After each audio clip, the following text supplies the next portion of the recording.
बिस्मिल्लाहिर्रहमानिर्रहीम अस्सलाम वालेकुम। आज आपके साथ चिकन और आलू के एक मज़ेदार कबाब की रेसिपी शेयर कर रही हूँ, जिससे मैं बिल्कुल डिफरेंट तरीके से बनाऊंगी।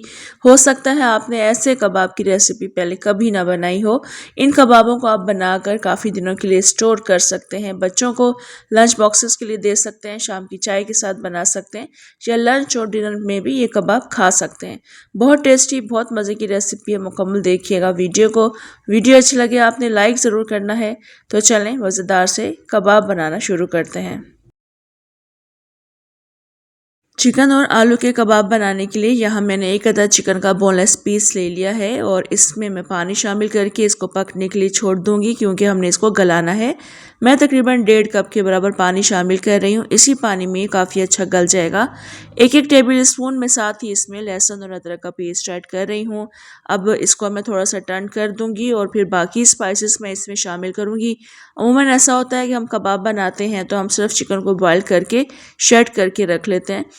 तो अभी ये है कि इसमें मसाले शामिल कर रही हूँ। 1 टीस्पून मैंने नमक शामिल किया है, 2 टीस्पून कुटी हुई मिर्चें, 2 टीस्पून कुटा हुआ धनिया, हाफ टीस्पून हल्दी, 1 टीस्पून गरम मसाला पाउडर और 1 टीस्पून इसमें ज़ीरा पाउडर शामिल किया है। अब इसको अच्छे से मिक्स करके मैं कवर करके रख दूँगी धीमी आंच पर। ये पकता रहेगा। मैंने जो चिकन का पीस लिया था ये थोड़ा सा फ्रीज था, इसको पकने में थोड़ी सी देर लगी थी, वरना ये काफ़ी जल्दी गल जाता है। यहाँ पर तकरीबन 15-20 मिनट हो गए हैं। तकरीबन ये गल चुका है। इसको मैं थोड़ा सा खोल दूंगी, यानी इसको हमने पीसेस में डिवाइड करना है।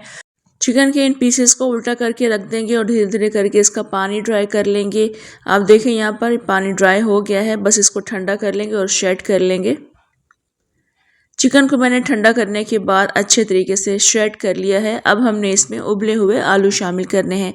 मैंने 5 से 6 उबले हुए आलू लिए थे बड़े साइज़ के, और इस तरह से मैं हाथों से मैश करके ऐड कर रही हूँ। आप चाहें तो इसको मैशर से मैश करके भी ऐड कर सकते हैं, या फिर अगर आप आलूओं को भी चिकन के साथ गलने के लिए रखना चाहें तो गलाने के लिए रख दीजिएगा। तो आलू शामिल कर दिए हैं और इसके बाद हम इसमें चॉप की हुई प्याज ऐड करेंगे, हरा धनिया, पुदीना और हरी मिर्ची ऐड करेंगे। धनिया मैं ज़्यादा ले रही हूँ और पुदीना उसकी हाफ क्वांटिटी में लेंगे, और मिर्ची भी आप अपनी मर्ज़ी से कम ज़्यादा रख सकते हैं। अब इन सबको अच्छे तरीके से हम मिक्स कर लेंगे, मसाले को टेस्ट कर लेंगे, क्योंकि हमने चिकन के साथ भी काफ़ी अच्छा मसाला शामिल किया था, और मसाले कम रहेंगे तो मज़ीद हम इससे मसाले ऐड कर लेंगे। इस वक्त मैंने तमाम चीज़ें अच्छे से मिक्स कर ली हैं, मगर मैंने इसको टेस्ट किया है, मसाले थोड़े से कम हैं, इसमें मज़ीद मसाले ऐड करेंगे। नमक अपने टेस्ट के अकॉर्डिंग ऐड करेंगे। कुटी हुई मिर्ची हम मज़ीद इसमें ऐड कर लेंगे। कुटे हुए धनिया का भी मैं इसमें इजाफा करूँगी, साथ साथ मैं इसमें साबुत ज़ीरा शामिल करूँगी। बस फिर उसके बाद हम इन तमाम चीज़ों को अच्छे तरीके से मिक्स कर लेंगे, और फिर उसके बाद हम इसके कबाब बनाएंगे। जिस वक्त आप इसके कबाब बनाएंगे इसी कंडीशन में आप इसको फ्रीज़ कर सकते हैं, और या फिर आप इस पर ब्रेड क्रम्स लगा कर भी आप इसको फ्रीज़ कर सकते हैं। तो ये कबाब अच्छे से मैंने मिक्स कर लिए हैं। अब इनके कबाब बनाएंगे, चाहे तो आप इनको राउंड शेप दे दें या किसी भी शेप में आप इसको बना लें। तो बस अभी मैं इसकी राउंड शेप दे रही हूँ, और ये कबाब मैं साथ साथ बनाती रहूँगी और साथ साथ मैं इसको फ्राई भी करती रहूँगी। इन कबाब को फ्राई करने के लिए हमें यहाँ पर ब्रेड क्रम्स चाहिए और अंडा चाहिए। अगर आप अंडे अवॉइड करते हैं तो फिर इसको आप मैदे या फिर कॉर्न स्टार्च की स्लरी बनाकर इसमें डिप करके ब्रेड क्रम्स लगाकर भी फ्राई कर सकते हैं। तो मैंने अंडे की एक लेयर लगा दी है और मैं ब्रेड क्रम्स की डबल लेयर लगा रही हूँ। आपकी मर्ज़ी, आप सिंगल लेयर भी लगा सकते हैं। यहाँ पर मैंने कुछ कबाब बना लिए हैं, साथ साथ मैं बनाती रहूँगी कबाब और फ्राई करते रहेंगे। और ये कबाब आपने डीप फ्राई नहीं करने हैं, इसको शैलो फ्राई करेंगे। जैसे जैसे ये कबाब पकना शुरू होंगे इनकी साइड्स को टर्न करेंगे, अच्छा सा कलर आने तक इनको पकाएंगे, और बाकी कबाब भी इसी तरह से बनाकर फ्राई कर लेंगे। तो ये कबाब इस वक्त बिल्कुल रेडी हैं। आप देखें प्यारा सा कलर आ चुका है इनके ऊपर। तो बस ये कबाब मैं यहाँ से निकाल लूँगी, बाकी कबाब भी मैं इसी तरह से फ्राई कर लूँगी।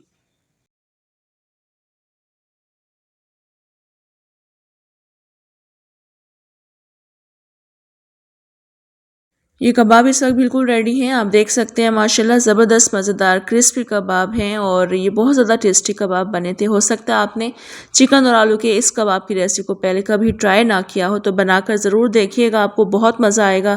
आप इनको फ्रीज़ कर सकते हैं, लंच बॉक्सेस में दे सकते हैं, लंच और डिनर में भी खा सकते हैं। इसके अलावा शाम की चाय के लिए भी एक बेहतरीन और मज़ेदार रेसिपी है।